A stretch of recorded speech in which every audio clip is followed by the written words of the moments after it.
누가복음 11장 2절 말씀입니다. 누가복음 11장 2절, 누가복음 11장 2절.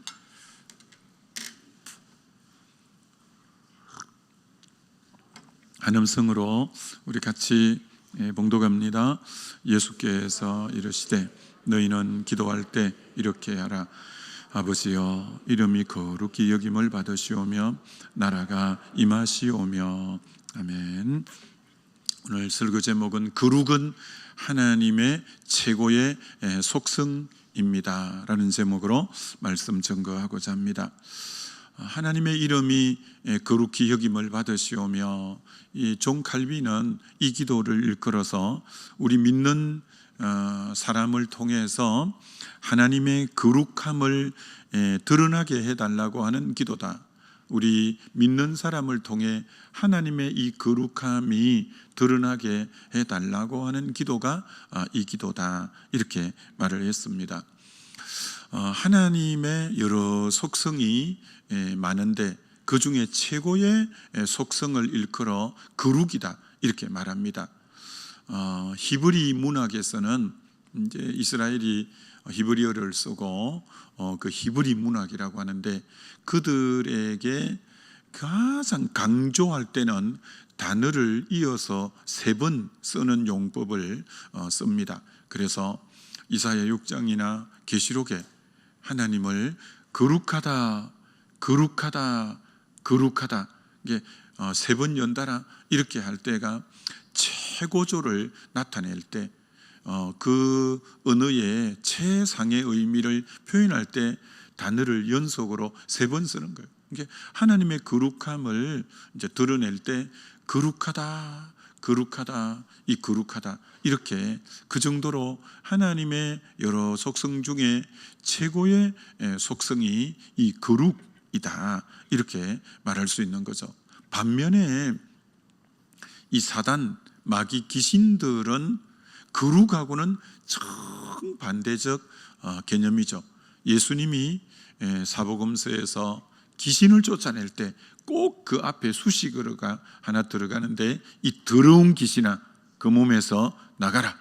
더러운 귀신은 예수 이름으로 묶임받고 떠나가라 할 때 항상 이 마귀, 사단, 귀신들은 그 앞에 이 더러운 이라는 정말 이 거룩과는 정반대 개념을 쓰면서 명령하는 거예요. 그래서 저와 여러분이 왜 거룩하게 살아야 되느냐면, 그래야 이 거룩의 영인 성령이 임재하고, 우리가 더럽게 살면 이 더러운 영인 어둠의 영이 자기 친구인 줄 알고 또 이렇게 다가오는 거예요. 그래서 우리가 항상 우리 그리스도인의 이 정체성 또한 이 거룩이라는 거예요. 그리스도인의 정말 정체성이 이 거룩이다라는 거죠. 그래서 레위기의 주제 구절이기도 한데, 내가 거룩하니 너희도 거룩하라. 하나님은 자신만 거룩함으로 이제 있는 것이 아니라 그의 자녀들에게도, 그의 백성들에게도 내가 거룩하니 너희도 이제 거룩하라 라고 말하는 거죠. 히브리서 12장 14절에 정말 모든 사람에 대하여 화평함과 거룩함을 쫓아라. 그렇지 않으면 아무도 주를 보지 못하리라. 오늘 말세를 맞이하는 그리스도인에게 2가지 축이 있는데, 화평함을 추구하는 것하고 거룩함을 추구하는 것이 그리스도인의 2 기둥이에요. 대인관계에서 하나님하고도 화평하고, 대인관계에서도 언제나 우리가 나가는 데는 트러블 메이커가 아니라 피스 메이커로 이 화평함을 언제나 일구어 나가는, 그래서 팔복에도 화평케 하는 자가 복이 있나니 그가 하나님의 아들이라 일컬음을 받을 것이며, 하나님의 아들됨이 뭐 보고 하냐? 그 사람이 가는 곳마다 화목이 일어나는 거예요. 화평을 만들어내는 피스메이커가 되는 거예요. 그럴 때 하나님의 아들의 특징이라는 거예요. 뿐 아니라 거룩이라는 거예요. 하나님의 자녀는 화평함과 거룩함이 없이는 아무도 주를 보지 못한다 할 정도로 이 거룩함이 하나님 백성의 너무너무 중요하죠. 그래서 우리를 일컬어 성도라고 하는 거예요. 성도, 성부, 성자, 성령, 성도, 성도라는 거예요. 영어로는 어떤 의미로 세인트라고 말하는 게 세인터. 천주교에 가면 성인을 모시는데 뭐 성안나여 하면서 사실은 성경에는 우리 모두가 세인트라는 거예요. 예수 믿고 거듭난 사람을 성도라고 그렇게 부르는 거예요. 그 이름에 걸맞게 우리가 우리의 정체성이 이 거룩이다 이렇게 말하는 거죠. 디모데후서 2장에 큰 집에는 금그릇도 있고 은그릇도 있고 나무그릇, 질그릇이 있는데 누가 주인에게 쓰임 받느냐? 금그릇이나 은그릇이 아니라 자기를 비워 깨끗하게 하는 그 거룩을 추구하는 이 깨끗한 자를 하나님이 들어 쓰신다 이렇게 말하는 거죠. 디모데야, 너는 주를 깨끗한 이름으로 부르는 자들과 함께 교제하라. 그렇게 디모데후서 2장에 나오잖아요. 그래서 우리가 교제할 때도 깨끗함을 추구하는 자들에게 같이 있을 때 같이 깨끗해져요. 바람 피우는 사람하고 가까이 하면 그게 물들게 되는 거죠. 그래서 주를 깨끗한 마음으로 부르는 자들과 함께 늘 교제하라고 하는 것처럼 하나님 백성이 이 거룩을 추구하는 게 너무너무 이제 중요하다라는 거죠. 그럼 거룩이 뭐죠? 거룩은 분리하다, separation, 분리하다는 뜻이에요. 거룩은 하나님이 기뻐하지 않는 것하고 딱 분리할 줄 알아야 이 거룩하게 되어지는 거죠. 레위기의 주제 구절이 내가 거룩하니 너희도 거룩하라 인데 레위기에서 거룩을 제일 잘 나타낸 장이 레위기 11장이에요. 먹어도 되는 이제 짐승이 있고 또 먹어도 되는 물고기가 있고 이렇게 되는데 정하고 부정하다.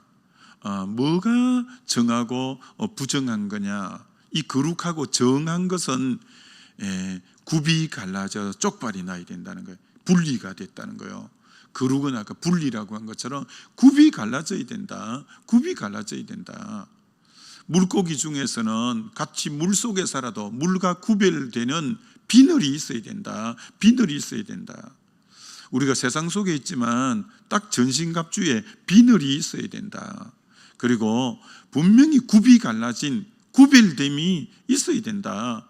그게 정하다고 하는 거다. 굽이 갈라지고 되새김질하고 그리고 비늘이 있고 지느러미가 있는 그건 정하기 때문에 먹어도 된다. 그 정도로 굽이 갈라진 것처럼 하나님이 기뻐하지 않는 것하고는 이렇게 분리하는 그것이 거룩의 특징이라 이렇게 말할 수 있는 거죠.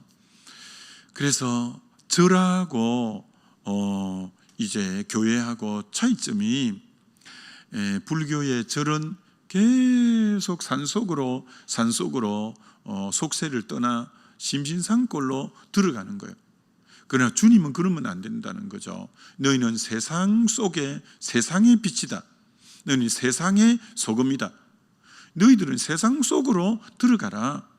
그래서 교회가 절은 산속에 있지만 교회가 세상 속에 도시 가운데 마을 가운데 교회당이 자리 잡고 있는 거예요. 그런데 위험한 게 그럼 뭐냐? 세상의 소금이고 빛이라서 교회의 위치가 세상 속에 다 자리 잡고 있는데 그래서 복음 전하기가 좋고 세상 사람들과 만나기가 좋고 세상 사람들도 접근성이 좋고 그런 장점은 있지만 위험성은 뭐냐?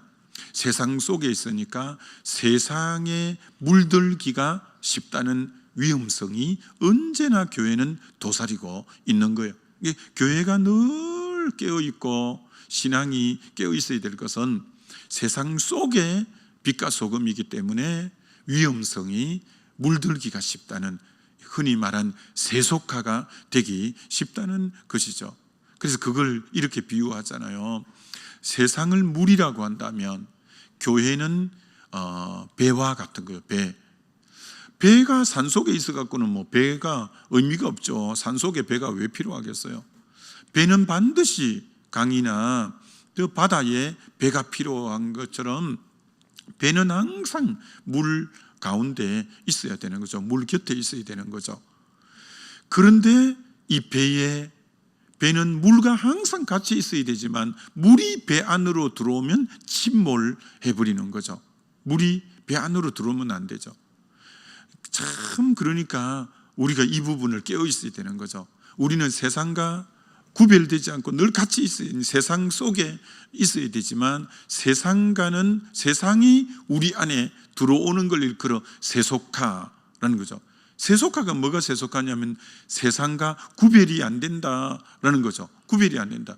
뭐가 구별이 안 되냐? 여러분, 뭐가 구별이 안 되냐?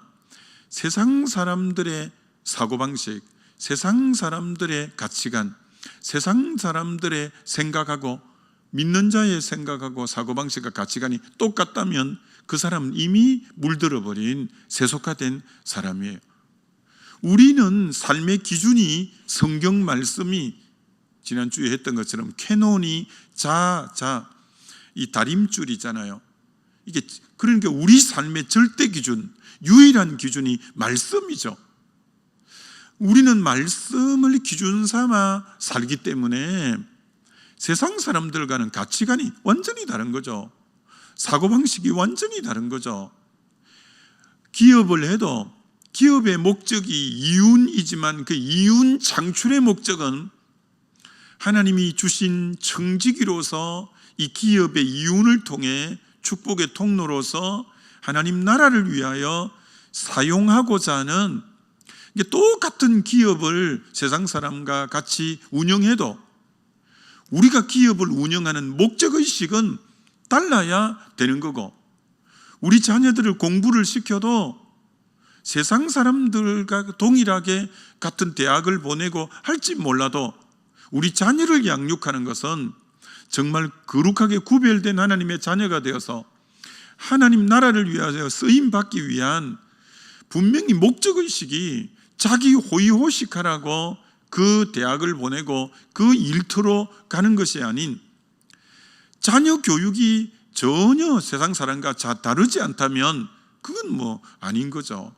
기업을 하는 목적, 자녀 교육의 목적, 이 모든 물질을 버는 목적, 건강을 유지하려고 하는 목적, 이런 모든 게 다 같이 헬스장에서 같이 헬스를 해도 우리의 목적의식은 달라야 되는 거고, 다 같은 직장에서 돈을 벌어도 목적의식이 다른 구별됨이 있는 거죠. 구별됨.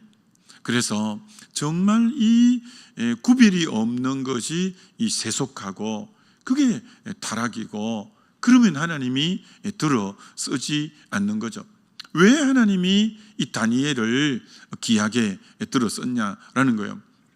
이 다니엘이 여러분 바벨론의 포로로 딱 잡혀가니까 일제가 우리나라를 이제 주권이 빼앗겨 버렸을 때 그들이, 여러분 참 나라들이 얼마나 이 성경적인지 모릅니다.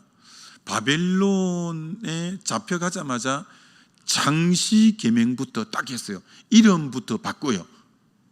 이름은 매 순간 부르는 것이기 때문에 이름을 바꿀 때 정체성을 혼란을 주기가 제일 쉬운 거예요. 다니엘은 뜻이 하나님은 엘이 하나님이라는 거잖아요. 다니엘.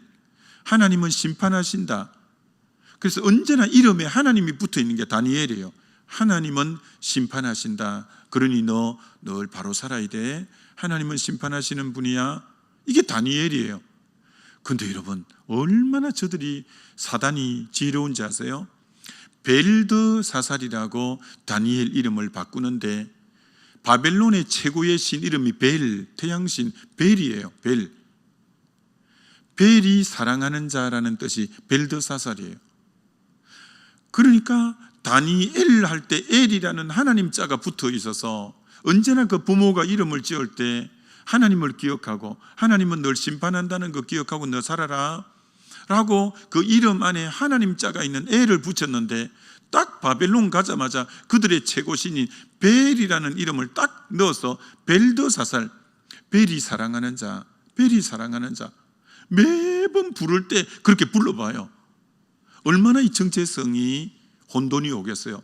이 다니엘의 세 친구 사드락, 메삭, 아벤느고, 느고가 벨이 바벨론의 첫 번째 신, 두 번째 신이 느고 신이거든. 느고 신. 그러니까 그 친구 이름도 느고라고 해서 창시 계명을 해준 거예요. 어떻게 하면 하나님 자녀의 정체성을 흩어져 버릴까? 거룩성을 흩어져 버릴까? 이게 사단이 밤낮 이제 머리를 짜는 거예요. 그러니까 우리는 정말 정신을 바짝 차리고 안 있으면 이 세속화의 거센 물결에 휩쓸리면 그러면 하나님 들어 못 쓰는 거예요. 그래서 다니엘이 딱 그곳에 가서 왕의 진미를 먹으라고 하는데 딱 우상제물인 거예요. 그래서 뜻을 정하여 먹지 못하겠습니다. 이제 구별하는 거예요. 분리하는 거예요. 분리하는 거. 하나님이 그걸 귀하게 보고 지혜를 10배나 더 주고 꿈을 해몽하는 은혜까지 주고 그렇게 귀하게 쓰는 것은 분리하는 거예요. 다니엘이 그거 분리하면 자칫하면 거기 지금 특채로 뽑혀서 훈련받는 기간인데 음식을 안 먹고 물과 채소만 열흘 동안 먹어서 얼굴이 초췌하게 되고 막 이리 되면 어떤 불이익이 그에게 닥칠지도 모르는데, 그러니까 여러분 구별하기 위해서, 분리하기 위해서 여러분이 분리한다는 것은 대가 지불이 반드시 따르는 거예요. 많은 사람이 왜 못하냐, 왜 회식 자리에서 왜 오너가 술을 권할 때 노라고 못하냐, 그래서 내게 인사에 불이익이 오면 어떻게 하냐, 내가 회사에 왕따를 당하면 어떻게 하냐, 그게 확 다가오는 거예요. 그러니 노라고 잘 못하는 거예요. 근데 노라고 못하면 이 거룩을 못 지키는 거예요. 헨리 클라우드 교수가 노라고 말할 줄 아는 그리스도인 이런 책을 썼는데, 아닌 것은 노라고 해야 되는데 안 그러면 그만 세상이 원하는 대로 끌려가는 거예요. 그러면 하나님 그를 통해서 일하시지 않는 거예요. 그래서 느부갓네살 그 악한 왕 밑에 있는 다니엘이라도 하나님의 기름 부음이 그렇게 많고 그렇게 귀하게 썼던 이유는 다니엘이 딱 분리를 하는 거예요. 뜻을 정해서 하나님 기뻐하지 않는 거 딱 분리하는 거예요. 그러니까 들어 쓰는 거예요. 이 요셉이 종으로 팔려갔지만 그 보디발의 아내가 성경에 날마다 동침하자고 했다거든요. 하루 이틀이 아니라 날마다. 근데 어떻게 하나님 앞에서 덕지하겠습니까? 딱 분리할 때 하나님이 얼마나 그를 귀하게 들었어요. 그러니까 여러분, 분리하지 못하는 사람을 하나님이 결코 들어 쓰지 않는 거예요. 딱 분리해야 하나님이 귀하게 쓰는 거예요. 여러분의 삶을 한번 잘 살펴보셔야 돼요. 내가 분리하지 못하고 계속 하나님 기뻐하지 않는 거 계속 내가 하고 있는 게 있는가 점검해 봐야 돼요.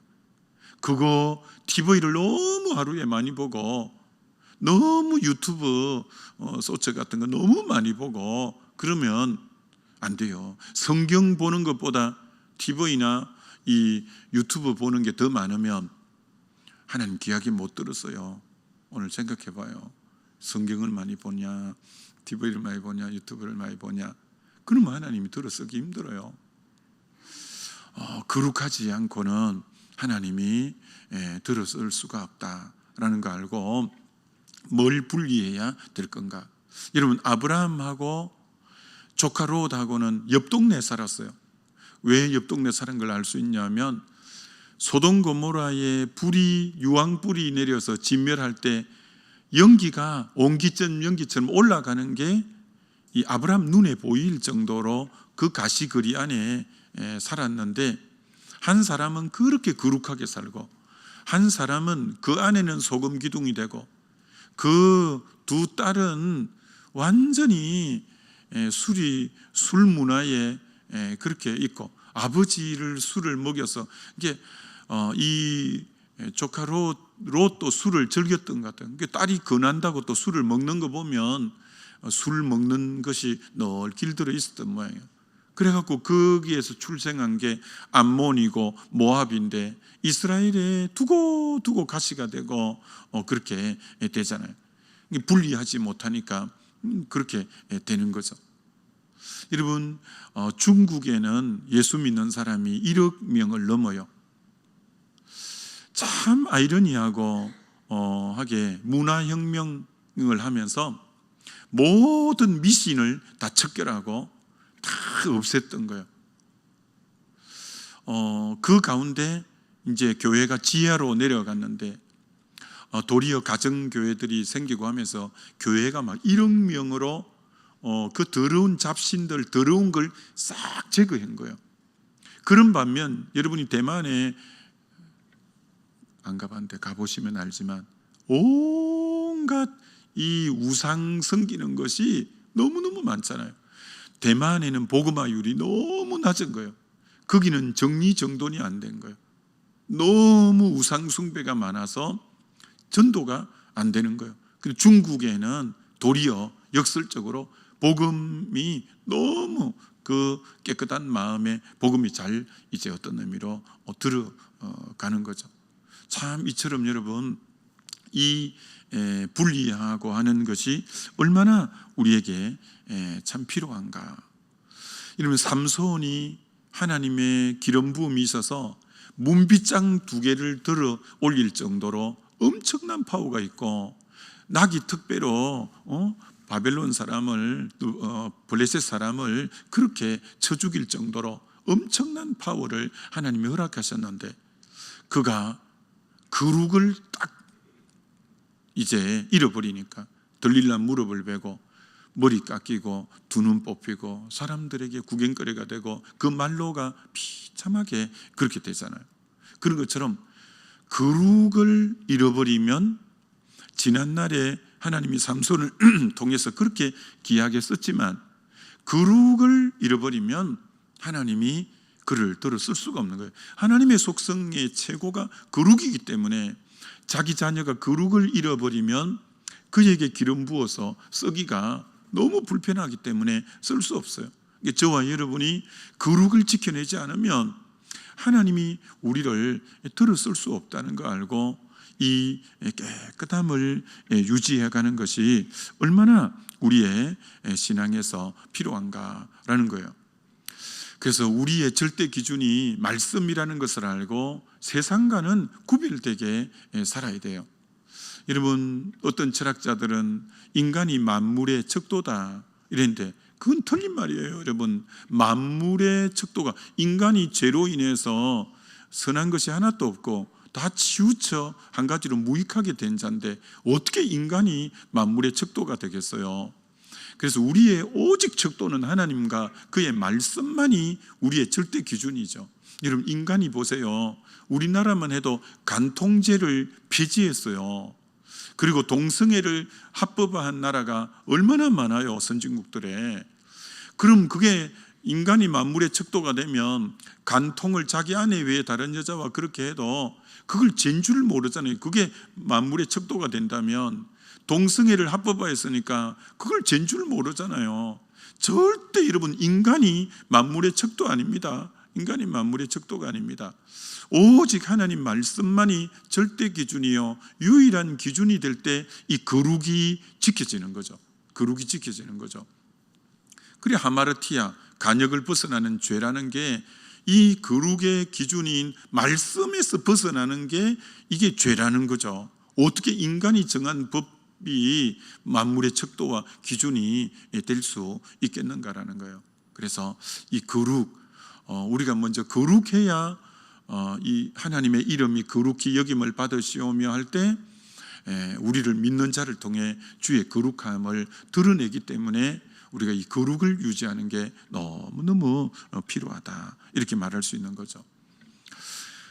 그래서 믿는 자를 통해서 주의 거룩이 이제 드러나려면 우리가 늘 마음에 깊이 생각해야 될 두 번째가 뭐냐면, 우리가 이 믿는 것하고 사는 것이 일치가 될 때 하나님께 영광을 돌리게 되고 주의 이름에 이제 주의 이름을 거룩히 높일 수 있는 거예요. 믿는 것과 이제 사는 것이 일치가 되려고 이거 최대한 괴리감이 없게 만들려고 몸부림치는 게 우리 그리스도인들이죠. 그래서 우리가 복음을 전할 때 복음이 잘못된 건 하나도 없어요. 근데 세상 사람들이 비아냥거리는 것은 야, 입으로만 전하지 말고 그렇게 좀 살아라, 사는 것을 보여달라.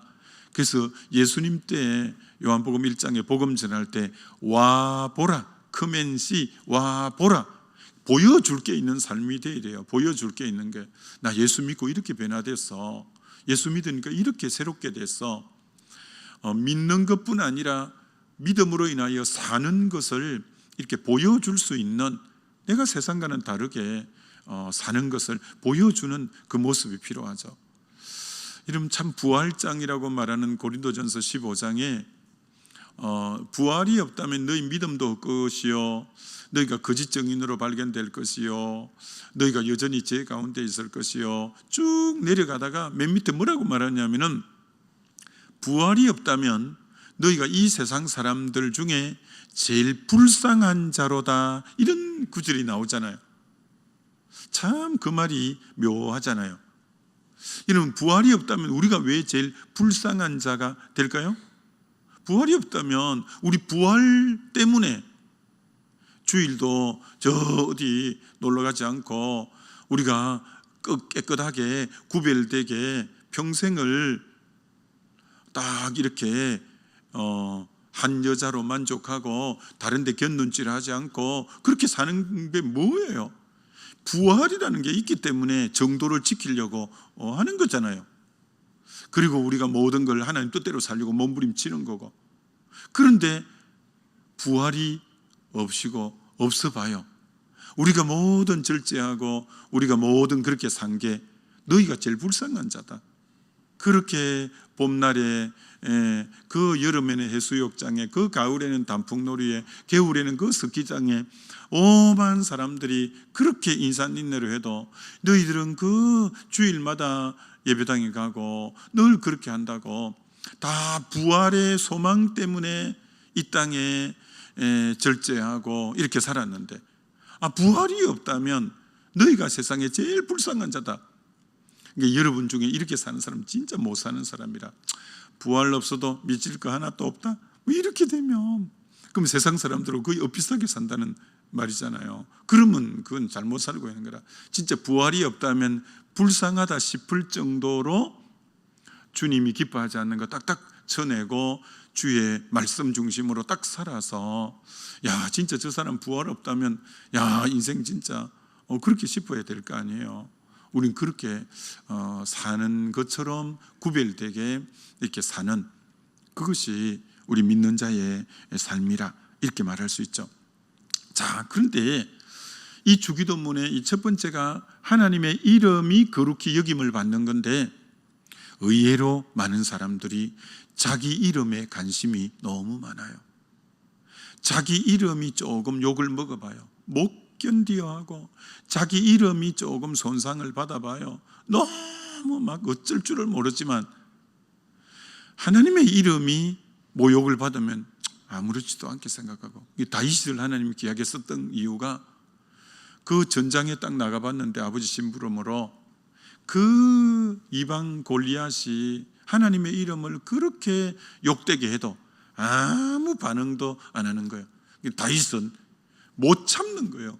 어떻게 우리 하나님의 이름을 저렇게 할례도 없는 저가 모욕할 수 있냐? 하나님의 이름이 욕을 먹으니까 막 그렇게 흥분하잖아요. 그렇게 흥분해서 달려나가잖아요. 근데 사울은 하나님의 이름이 욕을 먹어도 아무 반응이 없어. 근데 사울이 언제 발끈하고 언제 그 인생이 탁 틀어져 버렸냐면, 골리앗을 다윗이 죽였을 때 여인들이 창하여 가로되 사울의 죽인 자는 천천히요 다윗의 죽인 자는 만만이다. 아니 나에게 천천을, 어떻게 감히 내 이름에 천천을 돌린다고? 자기 이름이 천천이 되고 다윗은 만만이 되니까, 야 그럼 저가 뭐 나라 외에 얻을 게 뭐 있냐? 자기 이름이 약하게 다루어지자 못 견디하는 거예요. 아니 하나님의 이름이 그럴 때는 아무렇지도 않게 있다가 자기 이름이 조금 폄하된다라는 생각이 약간 들자 못 견뎌 하는 거예요. 이런 사람이 그러니까 옳은 사람이 아닌 거죠. 그럴 뿐 아니라 아말렉을 진멸하고 해서 거의 진멸하고 있을 때 자기 이름으로 자기 기념비를 세우는 거예요. 사무엘은 블레셋을 진멸하고 나서 하나님의 이름으로 에벤에셀이라는 하나님의 이름으로 비석을 세우는데 딱 사울 왕은 자기 이름으로 자기 기념비를 세우는 거예요. 이 사람이 왜 버림받는가를 알겠죠. 철저하게 자기 이름에 관심이 있는 거라. 사울 왕은 하나님의 이름에 관심이 없어. 여러분이 자칫하면 오늘 얼마나 사람에게는 명예욕이 큰데요. 명예욕. 욕망 중에 하나가 명예욕인데요. 물욕, 성욕, 명예욕이 동등할 정도로 그 엄청난 사람들의 관심사인데요. 그래서 여러분이 자기 이름에 관심이 굉장히 많을 수 있어요. 누가 자기 이름을 그랬다 해봐요. 못 견뎌하고. 근데 아니라는 거예요. 우리의 온 관심은 주님의 이름이 높임받는 거예요. 그래서 도리어 자기 이름 때문에 주님 이름을 폄하하고 쓰는 거예요. 이렇게 나 진짜라니까 내 하나님의 이름으로 맹세한다. 그 도리어 자기 이름을 견고하게 하려고 하나님의 이름을 망령되이 일컫는데 그 이름을 가지고 오는 거예요. 자기는 세할지라도 하나님의 이름이 주의 이름이 흥하다면 내 이름이 욕을 먹더라도 주의 이름이 높임받는데 쓰임받아야 될 사람이 반대로 하나님의 이름이 손상되는 데는 아무 관심도 없다가 자기를 이익과 자기 명예 때문에 하나님의 이름을 도용해서 나를 옳다고 증명하려고 들고 그게 이제 주의 이름을 망령되이 일컫는 거죠. 결론으로 우리 주님은 사실은 영원히 거룩하신 분이에요. 우리가 어떻게 한다고 그 사실은 거룩이 손상을 받거나 그런 분은 사실은 아니에요. 그 거룩을 그 하나님의 그 거룩성을 어찌 감히 누가 손상시킬 수 있겠어요? 그런데 그분님께서 기도를 가르치실 때 하나님의 이름이 거룩히 여김을 받게 해달라고 기도하라는 것은 결국 나를 존중히 여기는 자를 하나님이 그를 존중히 여기기 위해서 여러분 성경에 하나님이 복 주시는 사람들의 특징은 주의 이름을 높이는 사람들이에요. 결국은 주의 이름을 높이는 그자와 그 가정이 복을 받는데 이 한나와 사무엘의 가정이 복을 받고 엘리와 홈리 비느하스 가문이 하나님의 이름을 욕되게 함으로 완전히 그 가정이 폐가 망신되는데 우리는 왜 주의 이름에 그렇게 관심이 있어야 되고 왜 주의 이름을 높이는데 마음 써야 되느냐? 하나님의 이름을 높이고 하나님의 이름을 송축하고 하나님의 이름을 존중히 여길 때 내가 너에게 축복하고 싶어. 내가 너를 존중히 여기고 싶어. 내가 너에게 잘되게 하고 싶어. 우리 주님은 어떤 의미로 그것 때문에 우리에게 주의 이름을 높이라는 거예요. 내가 항상 온 관심이 하나님의 이름이 높임 받는데 있을 때 하나님이 그 자도 높이는 거예요. 그 자를 높이고 그 자에게 축복하는 거예요. 그래서 우리는 우리의 남은 일생 동안 우리를 통해 하나님의 이름이 높임 받고 이제 하나님이 드러나는 일에 마음 쓰면 하나님이 내 인생을 그렇게 축복하고 내 인생을 그렇게 존중히 여기고 그렇게 하신다라는 것 알고 저와 여러분의 온 관심 1순위의 기도 제목이 아버지 나의 삶을 통해 하나님의 이름만이 높임받고 거룩함을 드러내는 그 일에 쓰임받게 하옵소서. 이 기도가 여러분의 기도 저의 기도 되시기를 주의 이름으로 축원합니다. 우리 기도하겠습니다. 이 시간 우리 기도할 때 정말 주님 주의 이름만을 늘 높이는 그런 일생 되게 해달라고 주의 한번 부르고 기도합니다.